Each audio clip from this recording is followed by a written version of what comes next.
சமூக சமத்துவத்தை நிலைநாட்டியதில் திமுக ஆட்சிதான் பொற்காலம் என முதலமைச்சர் மு க ஸ்டாலின் பெருமிதம் தெரிவித்துள்ளார். அம்பேத்கர் பிறந்த நாளை ஒட்டி சென்னை கலைவாணர் அரங்கில் நடைபெற்ற சமத்துவ நாள் நிகழ்ச்சியில் கலந்து கொண்டு உரையாற்றிய முதலமைச்சர், ஒடுக்கப்பட்ட மக்களுக்கு அதிகாரத்தை கொடுத்ததுதான் திராவிட இயக்கம் செய்த சாதனை என்றும் பெருமிதத்தோடு கூறினார். மேலும் ஆங்காங்கே நடைபெறும் ஒரு சில பிற்போக்குத்தனமான செயலை காட்டி இதுதான் பெரியார் மண்ணா என நீலி கண்ணீர் வடிப்பவர்களுக்கு சமூகத்தின் மீது அக்கறை இல்லை என்றும் தங்களது பழமை இன்றும் தொடர்கிறது என்ற ஆணவம்தான் அந்த பேச்சு என சாடினார்.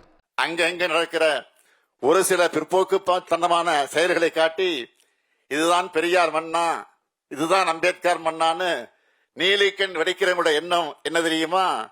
இந்த மண்ணில இந்த கொடுமைகள் இன்னும் தொடருது என்ற கவலை கிடையாது.